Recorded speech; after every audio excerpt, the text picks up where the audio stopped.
Hello everyone, thank you for watching my videos, and today I am back with some more summaries from Shakespeare's work. And today we will be discussing the tragedy of Julius Caesar, Antony and Cleopatra, and a few romantic comedies.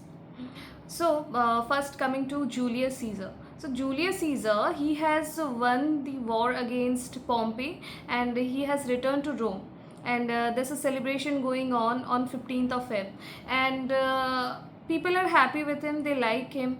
But there are a few people who don't want Julius Caesar to be the king of Rome because they think he might become the dictator or something, or yeah, so they don't want it to happen. And Julius has three close friends: Antony, Cicero, and Brutus. All right. So when he comes from winning the battle against Pompey on 15th of February, there's a celebration. And on that celebration, a fortune teller comes and he tells Caesar that be aware of Ides of March, which is 15th of March. So something bad might happen. And but Caesar is quite confident, or yeah, he is confident, and he does not believe in what the fortune teller tells him. Yeah. And now coming to the conspirator. Okay, the people who don't want him to be the ruler, because Julius Caesar has earlier rejected the crown, he has not accepted to be the king. But now that he has again won the war, they are afraid that he might become the king. So they are trying to conspire. So the villain is Cassius. He is conspiring against Caesar, and he convinces Brutus as well. Brutus is one of Caesar's close friends, and he's saying that Caesar might become the dictator of Rome, and for the well-being of Rome he should be assassinated. Okay.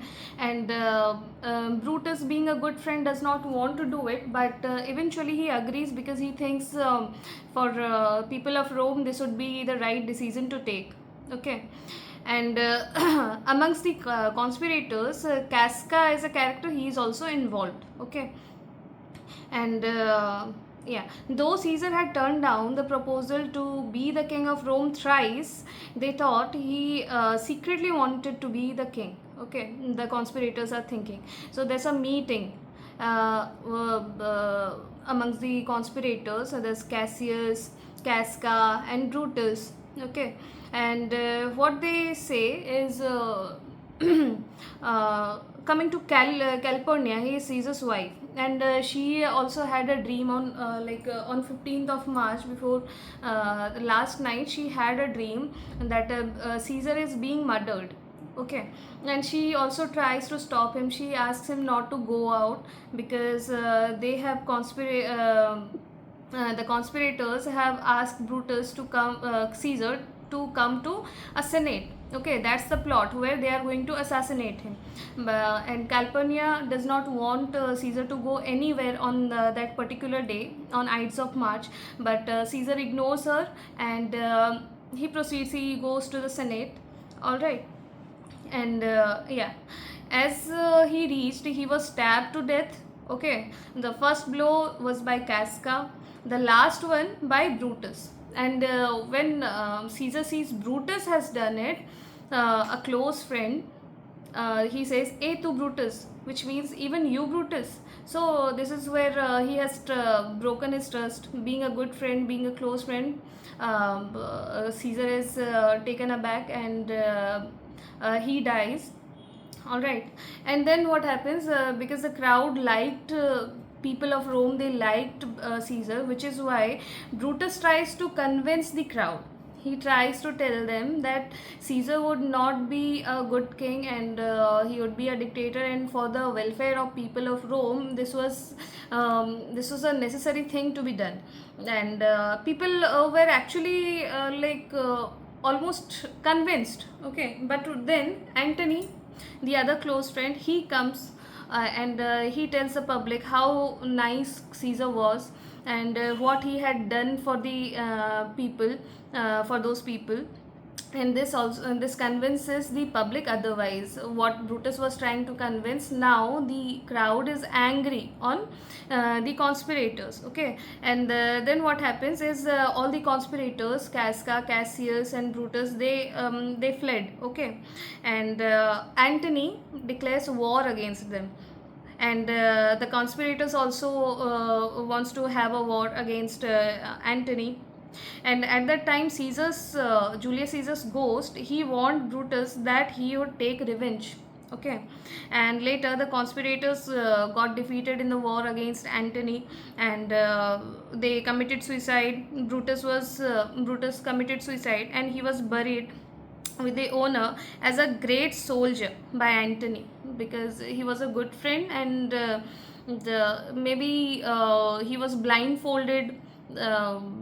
He believed in the wrong people, and he thought he was saving Rome, but it was wrong. Even Brutus's wife had also committed suicide. So this is all about Julius Caesar.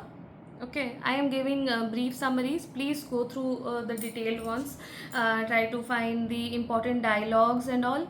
And yeah, summary, dialogues, characters, all these are important. Please go through that. Okay. This brief summary will help you remember when you're going for the exam, for last minute preparations. It will definitely help you, and while you are starting the preparation also, this is like an introduction. Once you are aware of the characters and all, if you go through the summary, it won't be overwhelming, so it will be helpful. Okay, so yeah, and now coming to Antony and Cleopatra. Here Antony is the same Antony who was Caesar's friend.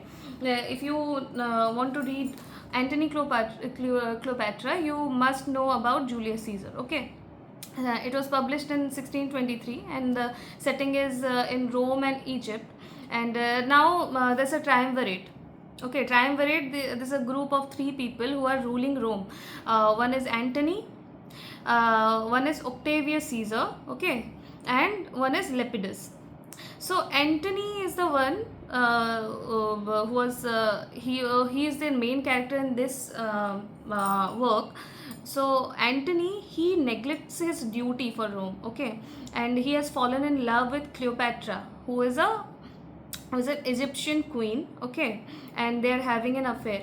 So Pompey now again wants to declare a war against Rome. So in the previous work, we had seen that Julius Caesar had won against Pompey, but now Pompey again wants to have a war against Rome. And hearing this, Antony returns to Rome. He also gets to know that his wife Fulvia had died. Because of these two reasons, he comes back to Rome. And yeah, so Octavius and Antony, they had a conflict because Antony is neglecting his duties, and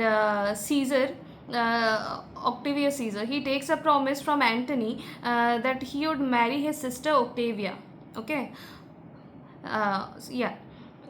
Then there's a truce happens between now they go for the war against Pompey, but there they have this discussion which does not lead to any war.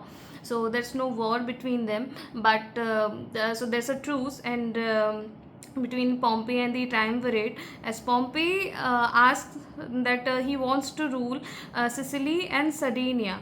Okay, so no battle happens, and it's most likely that the triumvirate would agree to his condition.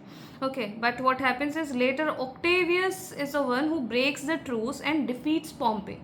Okay, he defeats Pompey. He is a villain here. And what happens is Octavius Caesar, he blames Lepidus, one of the triumvirates, that he is the one who has broken the truce, and accuses him of treason and for breaking the truce, and he imprisons him. Okay, Lepidus is imprisoned. All his belongings, whatever he had, land, be it land or wealth, everything is taken from him, from Lepidus. Okay. And when Antony gets to know about it, Antony leaves Octavia. He had promised Octavius that he would marry his sister Octavia, but now Antony leaves Octavia and returns to Egypt to Cleopatra. Caesar declares a war against Antony. Cleopatra promises to help, but what happens is when the time comes to help all the fleet, they all run away. Cleopatra's army, they run away, leaving Julius Caesar alone. Okay, so sorry, not Julius Caesar, leaving Antony alone. Okay, and Octavius Caesar wins when the war happens. So Cleopatra has betrayed Antony, but Antony forgives her quickly because he is badly in love with her, and they again try to fight Caesar, but again Cleopatra betrays him. Okay, and now Antony vows to kill her. Cleopatra, when her lover, Cleopatra's lover, he wants to kill her, what Cleopatra does is she spreads the rumor of a suicide. Okay, that people would know that she has committed suicide and she had died. And when Antony gets to know about her, though he wanted to kill her, he is heartbroken. And what he does is he tells his soldier, one of his someone he was close to, he asks him to kill him with his own sword. Okay, but the soldier, he fails to do it. He kills himself instead. And what Antony does is he falls on his own sword to kill himself, but he does not die. And somehow he has taken to Cleopatra's court, and there Cleopatra sees that he has died. Okay, they both get to see each other one last time. And yeah, now what happens is Cleopatra is left alone, and Octavius Caesar, the villain, he wants to display Cleopatra in Rome to show his strength, to show how much strength he has, and that he has won against them. But Cleopatra, being a queen, being a baddie, what she does is she kills herself. She sits on the throne and asks for poisonous snakes. She covers herself with poisonous snakes and she dies, because she would never let her pride be broken. She would not let any man to display her to people like a puppet or something. So she dies with grace. Yeah, so that was the story, Antony and Cleopatra. These are two tragedies as well. Roman tragedies. Now coming to romantic comedy. What is romantic comedy? This is like a story between two people who want to marry, but this mix of love, humor, and there are funny problems, okay, and silly mix-ups, and but eventually they face hurdles, but finally they get to marry each other. That is romantic comedy. Okay, so starting with As You Like It. As You Like It, it is yeah, so there are so many characters. Okay, I will come to each of them with the way the story progresses. Okay, so the first, starting with there is a rivalry between two sons of recently deceased Sir Roland de Boys.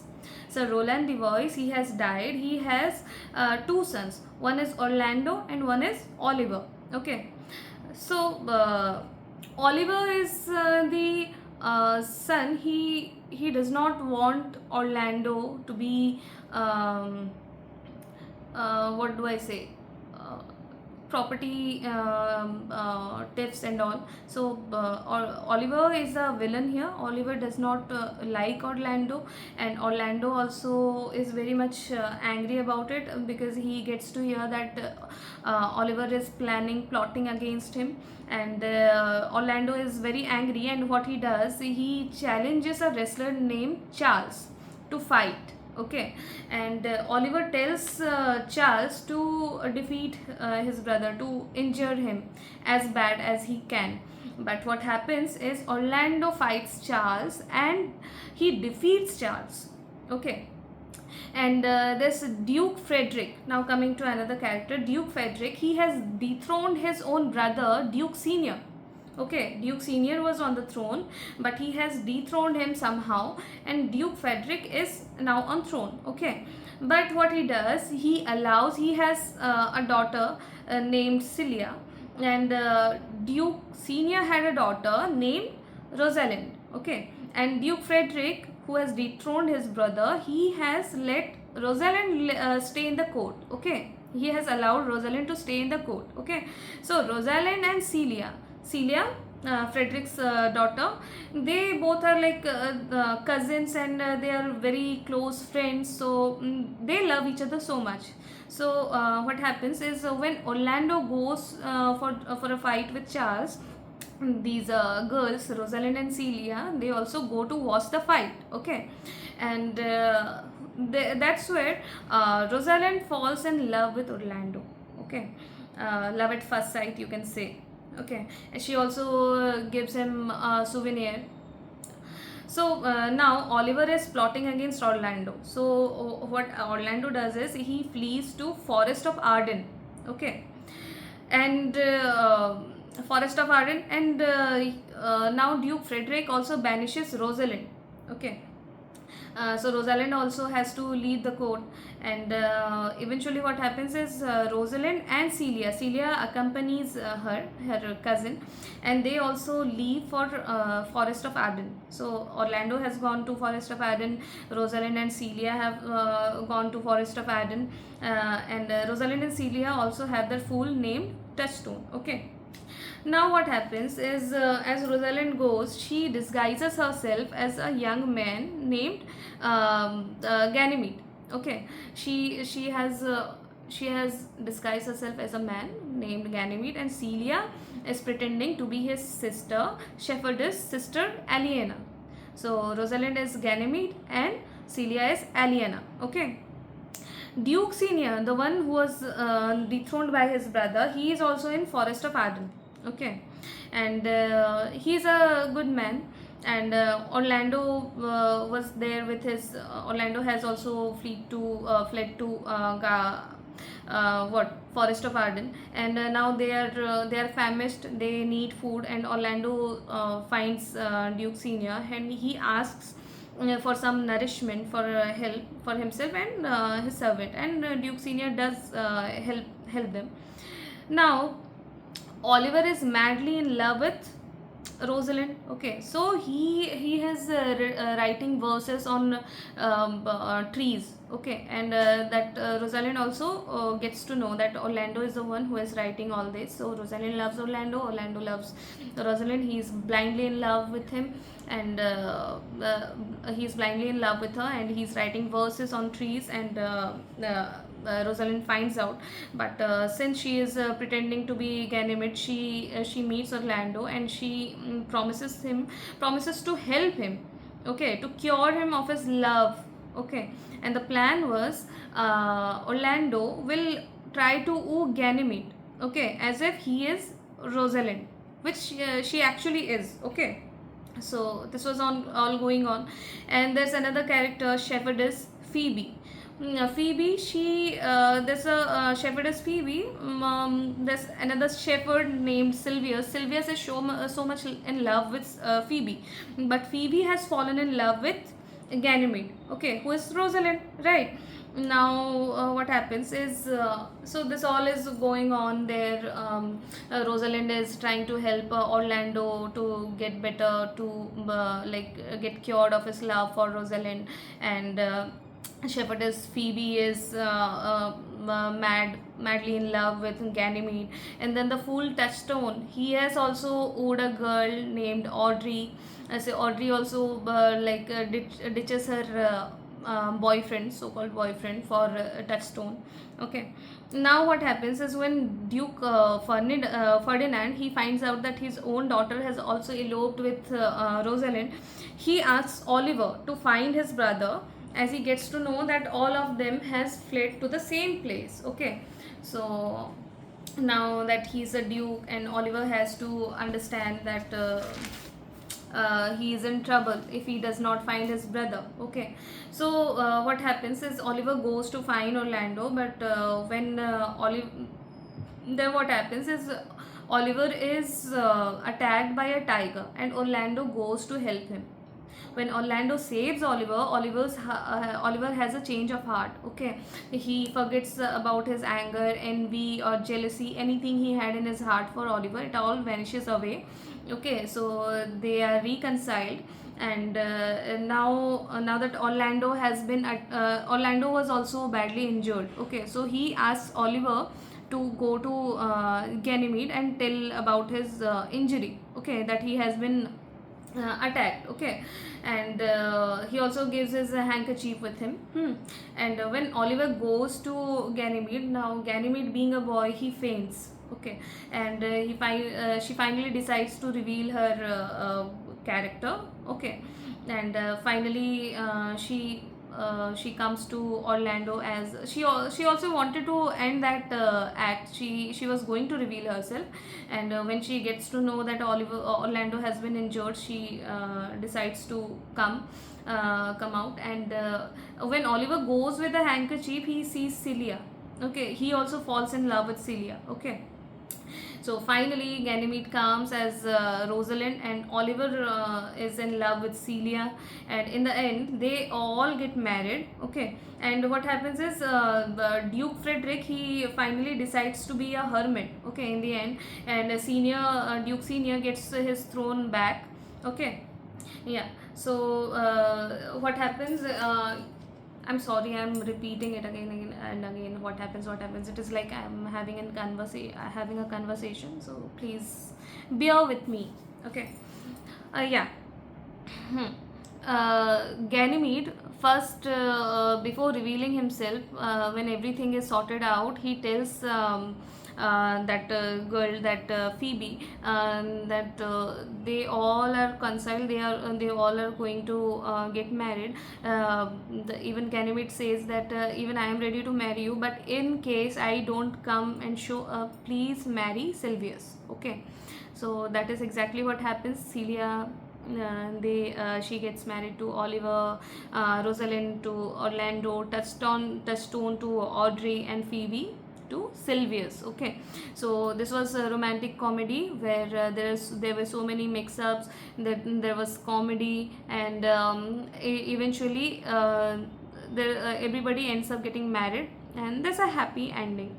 Okay, so yeah, this was a brief summary, and I would request you to watch the movie if you have time. I had watched this movie, as you like it. There's a very very very old movie present in YouTube.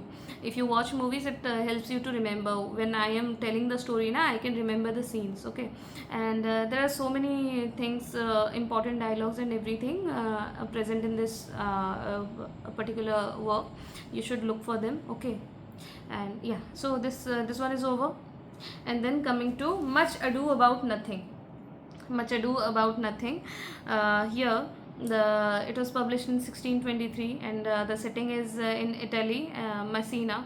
Okay, Don Pedro, he's a prince of Aragon. Okay, he's the prince of Aragon, and his officers. Okay, they are the characters: Don Pedro, Don John. He is the illegitimate half brother of Don Pedro. Okay, Don John does not like Don Pedro. He is jealous of him. Okay, so what happens is Don Pedro with his officers decide to stay at Leonato's home. Leonato is the governor of Messina. Okay, for a month.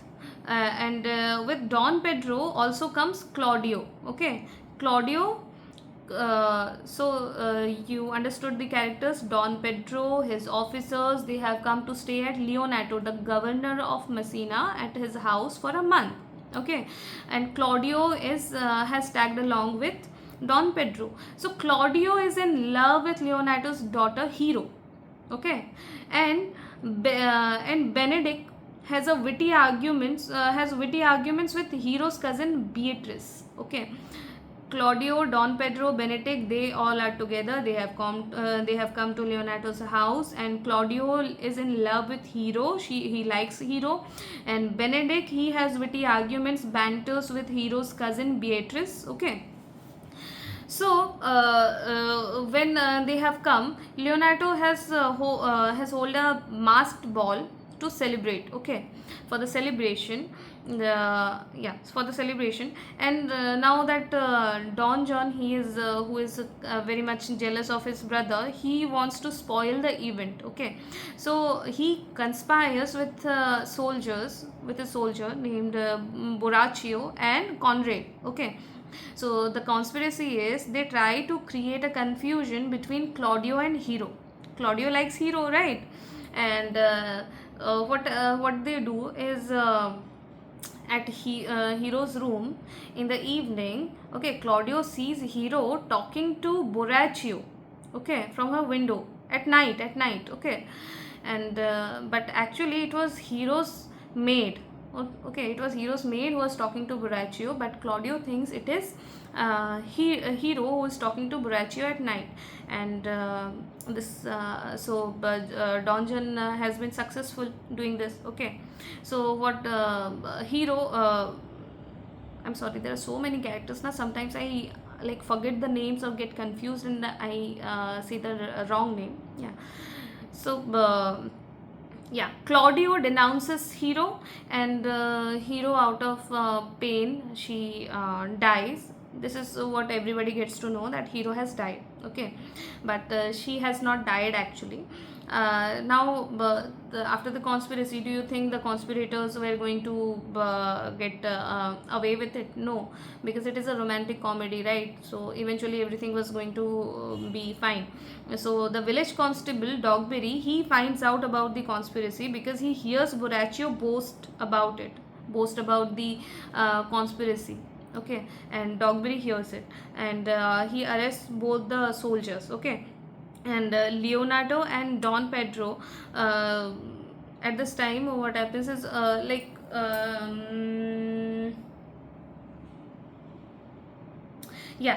so when the conspiracy is exposed, what happens is Leonardo and Don Pedro, they try to convince Claudio to marry Leonardo's niece, okay, because now he is guilty that Hero was Hero was not doing anything wrong, okay. Hero was innocent. Now Leonardo convinces Claudio to marry his niece, okay. He, after so much of a reluctance, he accepts the proposal, okay. But the niece actually turns out to be Hero, okay. And Claudio is happy and they get married. And during this time, during the masked ball, even Benedict and Beatrice, they also understand that they like each other so much, so they also decide to get married at the same time. So Hero and Claudio and Benedict and Beatrice, they both the couples get married. So this was about Much Ado About Nothing. Now coming to A Midsummer Night's Dream. See, there are so many characters, it like gets confusing after some time.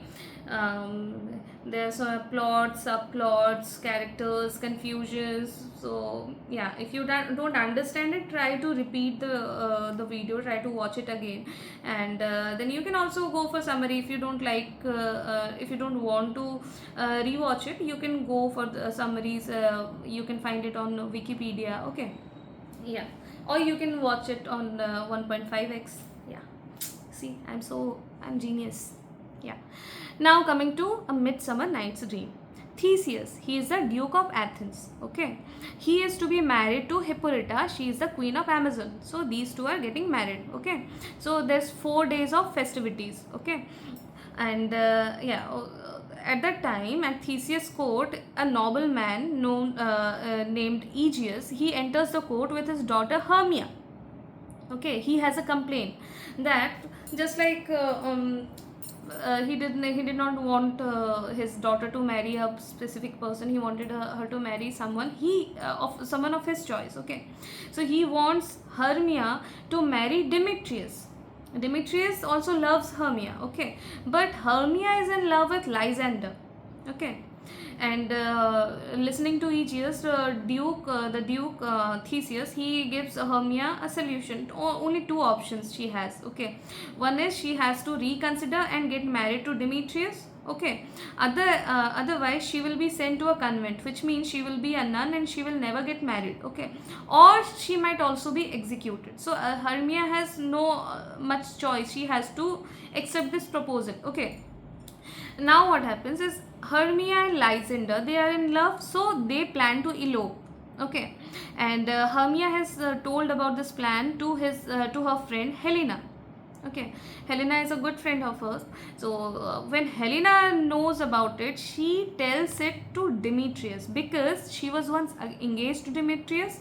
So she thinks if I share the secret with him, he might again fall in love with her, and they both might get married. Okay, but after hearing this, Demetrius also plans to follow Hermia and Lysander to the forest. Okay, so now Helena and Demetrius are also behind Hermia and Lysander. Okay, now coming to the forest. So forest has also some more characters.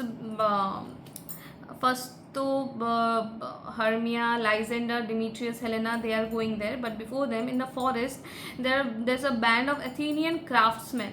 Okay, they are rehearsing for a play. They are going to present a play during their wedding, during the wedding of Theseus and Hippolyta. Okay, and there's a band of fairies, Oberon and Titania. These are fairies with supernatural powers. Okay, so Oberon and Titania, they have returned from their visit from India to bless this wedding of Theseus and Hippolyta, and an young Indian prince has been given to Titania. Okay, and he is so beautiful that Oberon wants to make him a knight.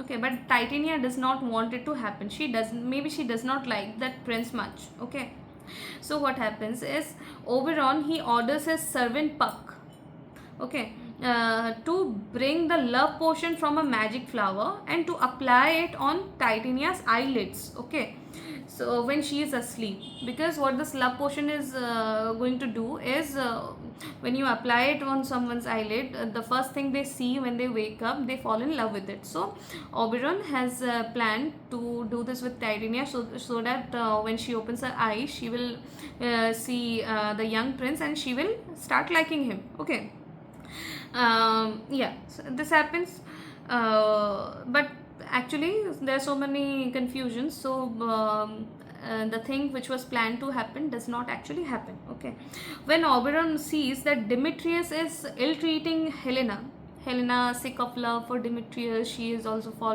she has also tagged along, but Demetrius is not treating her well. Okay, not nicely. So Oberon also asks Puck to apply some potion on Demetrius' eyes so that he can also fall in love with Helena. Okay, but Puck, being confused, he applies a potion on Lysander's eyes, and when Lysander opens his eyes, he sees Helena. Lysander is in love with Hermia, but when he looks at Helena, he falls madly in love with her. Okay, and Puck has also applied that potion on Demetrius's eyes. So both the boys, Lysander and Demetrius, now both are crazy for Helena, and Helena is heartbroken looking at it because she thinks they are mocking her. At some point, these two boys, they also try to fight over Helena. They want to fight and win her. Okay, and looking at this, Hermia is also very much jealous and angry because the man she loves, she has eloped with him. He is trying to woo another woman, her own friend, right? So yeah, this happens, and then what happens to Titania? Puck has applied that on her eyelids, and you remember the craftsmen who were rehearsing a play for the wedding.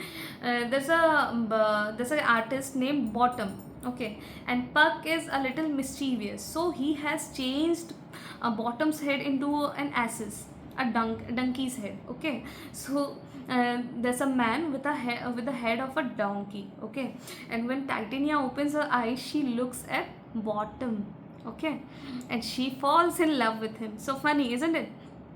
So yeah, so this happens, and finally, after all the confusions, Puck has to clear the mess, so he undoes his mistake, and eventually what happens is Demetrius falls in love with Helena, it stays the same, but Lysander is back to Hermia, and Theseus finds all of them asleep in the forest, and they are taken back to the court, and the problem is solved. And eventually, yeah, now that Demetrius loves Helena, so the wedding between Demetrius and Hermia is broken, and both the couples get married.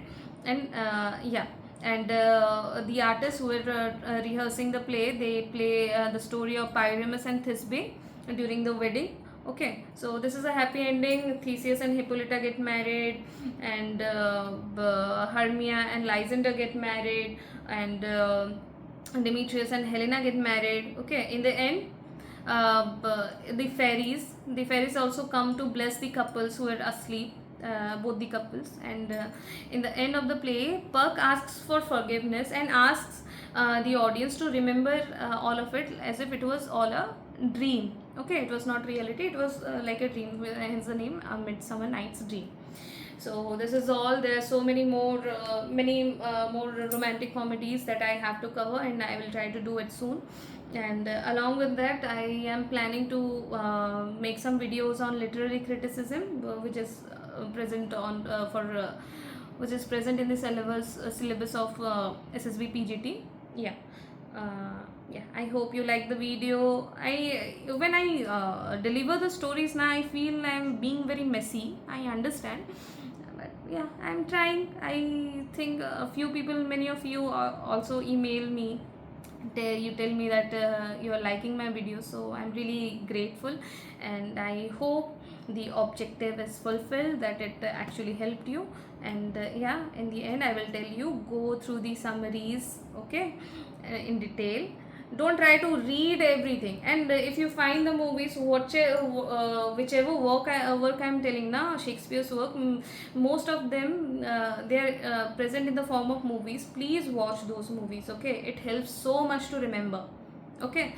And go for dialogues, characters, and summary. That is all you have to do. Thank you so much. Bye.